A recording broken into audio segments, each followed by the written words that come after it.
You just got pre-approved for a VA loan. Congratulations, that's a big deal. But here's the thing nobody tells you.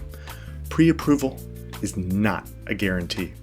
And every single year, I watch veterans lose their dream home because of 3 completely avoidable mistakes they made after they got that pre-approval letter. I'm going to walk you through all of them right now, so you're not one of those stories. I'm John Fisher. I'm a mortgage broker, and VA loans are my specialty.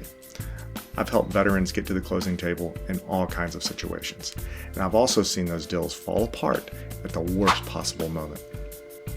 The things I'm about to share, I've watched all of them happen in real life.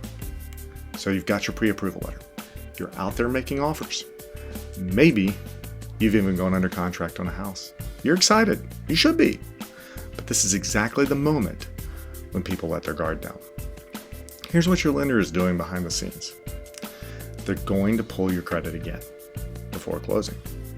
They're going to verify your income again. They're going to look at your bank statements also again. Anything that's not on your original application, they're going to find it. So let's talk about the 3 things that most people commonly blow this up. Number 1, financing a big purchase or opening a new line of credit.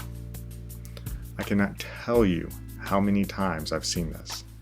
Veteran gets pre-approved, goes out and buys a truck, boat, or puts a bunch of furniture on a new credit card because they're already thinking about the house they're going to fill. Here's the problem. When you finance something new, a few things happen at once. Your credit gets pulled. That's a hard inquiry. It could drop your score.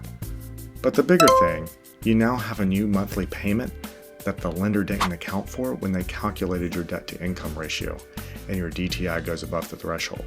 Your loan either gets denied or you qualify for less than you thought. Not a good position to be in.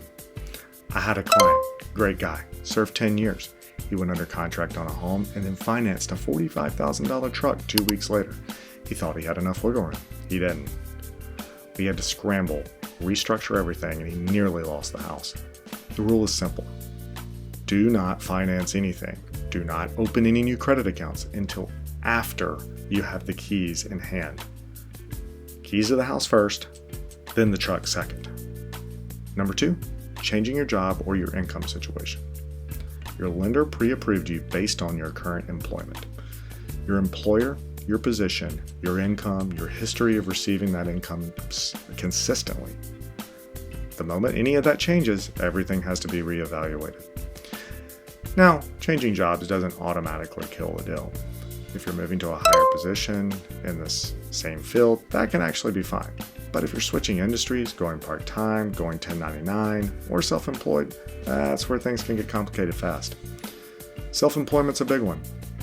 Lenders typically want to see 2 years of self-employment income before they'll count it. So if you quit your W-2 job to start a business during the loan process, you might have just disqualified yourself entirely. Bottom line, tell your lender about any job changes immediately, and ideally, don't make any major moves until you've closed. Number 3, large cash deposits that you can't document. I'll be honest, this one surprises people. Surprised me too when I was new in this business. They think money's going up, that's a good thing. And yes, more money in your account is good, but lenders have to verify where that money came from. This is a federal requirement, not just the lender being difficult. And this applies to all lenders. If you deposit $10,000 cash into your account and you can't show where it came from, pay stub, gift letter, paper trail of some kind, the underwriter cannot count that money. And if that money was earmarked for your down payment or closing cost, you've now got a big problem. Cash gifts from family are common and totally allowed, but there's a process. There needs to be a gift letter and the transfer has to be documented. If grandma hands you an envelope at Christmas and you deposit it without documentation, that money does not effectively exist as far as your lender is concerned. The move here is simple. Before you make any large deposit, call your lender and ask how to document it properly.